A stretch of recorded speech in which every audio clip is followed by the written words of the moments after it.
Assalamualaikum warahmatullahi wabarakatuh.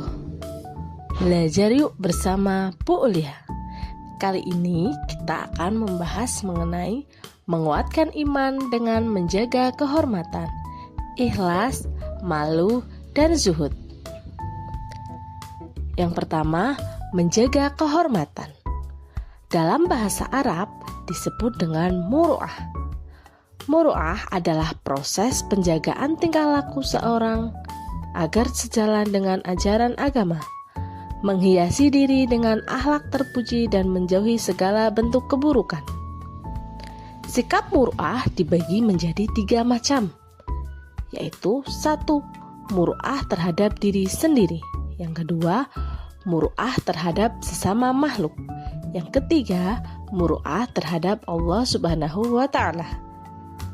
Muru'ah terhadap diri sendiri dimaksudkan mempertahankan serta melaksanakan perilaku yang mulia dan menghindari perilaku yang tercela dimanapun dan kapanpun, meskipun dalam keadaan sendiri. Muru'ah terhadap sesama makhluk dimaksudkan menjaga perilaku yang mulia dan menghindari perilaku yang tercela kepada orang lain, baik di lingkungan keluarga, sekolah, maupun masyarakat. Muru'ah terhadap Allah Subhanahu wa Ta'ala dimaksudkan merasa malu kepada Allah Subhanahu wa Ta'ala, sehingga membuat seseorang untuk selalu melaksanakan semua perintahnya, menjauhi semua larangannya, dan merasa malu apabila berbuat maksiat kepadanya. Sekarang contoh dari muru'ah dalam kehidupan sehari-hari. Yang pertama, menjaga perkataan dengan tidak mengejek teman ataupun berkata kasar. Yang kedua, menggunakan pakaian yang mencerminkan syariat Islam, bukan menggunakan pakaian yang menampakkan lekuk tubuh. Yang ketiga, menjauhi pergaulan bebas dan zina. Yang keempat, menjauhi makan dan minum yang haram. Yang kelima, mempergunakan harta di jalan yang baik. Di antaranya bisa dengan bersedekah, menyantuni anak yatim, memberikan beasiswa. Dan yang terakhir, tidak menyalahgunakan jabatan yang dimiliki. Yang kedua, ikhlas. Kata ikhlas berasal dari bahasa Arab yang berarti murni, tidak bercampur, bersih, jernih, mengosongkan dan membersihkan sesuatu. Ikhlas berarti suci dalam berniat, membersihkan batin, dan beramal tidak ada pura-pura. Lurusnya hati dalam bertindak, jauh dari penyakit riya, serta mengharap ridha Allah semata. Kaitannya ibadah, secara bahasa ikhlas berarti tidak memperlihatkan amal kepada orang lain.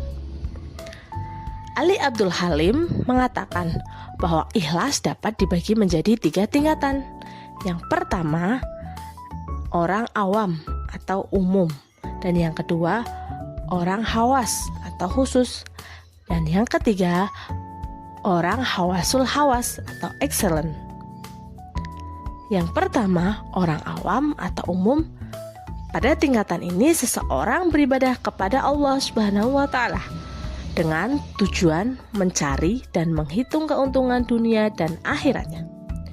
Contohnya, seseorang melakukan ibadah sholat atau memberi sedekah kepada anak yatim dengan tujuan ingin agar badannya sehat, hartanya banyak, dan mendapatkan bidadari nanti di akhirat. Yang kedua, orang hawas khusus. Pada tingkatan ini, seseorang beribadah hanya untuk mencari keuntungan akhirat, bukan lagi berorientasi pada keuntungan dunia. Seseorang pada tingkatan ini beribadah sambil hatinya berharap untuk memperoleh pahala, surga, dan semua yang berorientasi pada akhirat. Dan yang terakhir, orang hawasul hawas atau excellent.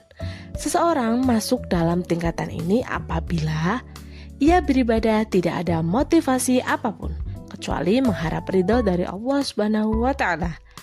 Ia beriman setiap hari bukan sebagai kewajiban, tetapi tetapi menjadi kebutuhan sebagai seorang hamba. Ibadahnya hanya diniatkan sebagai patuhnya seorang hamba.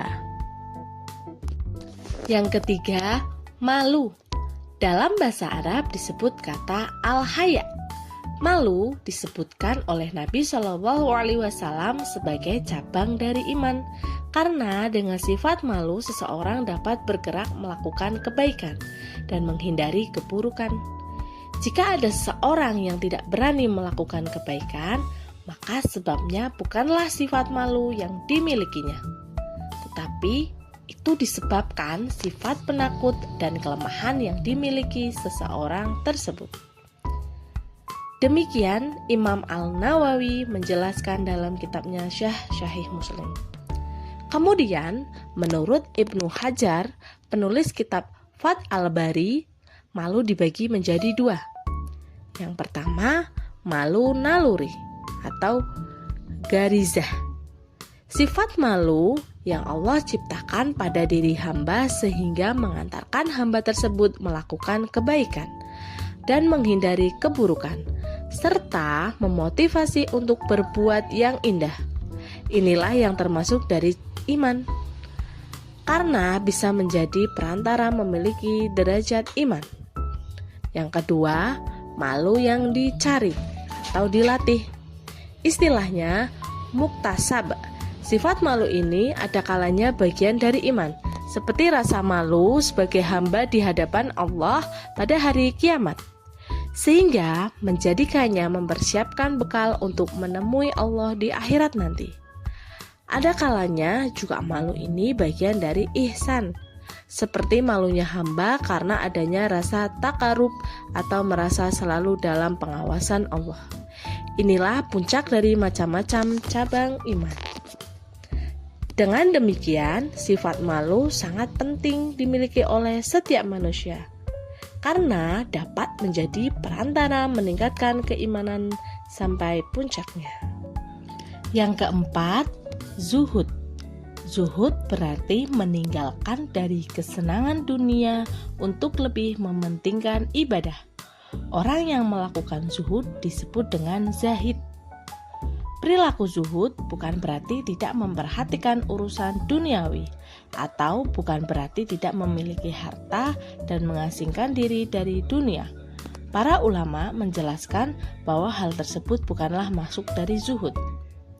Menurut Abu Sulaiman Al-Darani, zuhud adalah meninggalkan sesuatu yang dapat menyibukkan diri kita sehingga melalaikan Allah. Imam Al-Ghazali dalam kitab Ihya Ulumuddin menjelaskan bahwa zuhud bukan berarti meninggalkan harta duniawi. Zuhud bukan dilihat dari pakaian atau harta apa yang dimiliki seseorang, tetapi terkait cara memperoleh harta dunia dan menyikapi harta tersebut sesuai tuntunan agama, seperti mencari harta secara halal. Harta yang dimiliki tidak menjadikan seseorang sombong dan jauh dari Allah.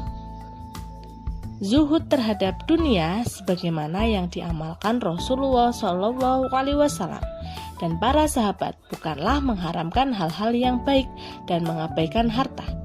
Selain itu, orang yang zuhud tidak selalu identik dengan berpakaian yang kumal penuh tambalan. Zuhud juga bukan duduk bersantai-santai di rumah menunggu sedekah, karena sesungguhnya amal, usaha, dan mencari nafkah yang halal adalah ibadah yang akan mendekatkan seorang hamba kepada Allah, sehingga harta tidak memperbudak dirinya. Demikian pemaparan materi yang Ibu sampaikan pada kali ini. Semoga apa yang Ibu sampaikan dapat dipahami. Terima kasih. Ibu akhiri, wabillahi taufiq wal hidayah. Wassalamualaikum warahmatullahi wabarakatuh.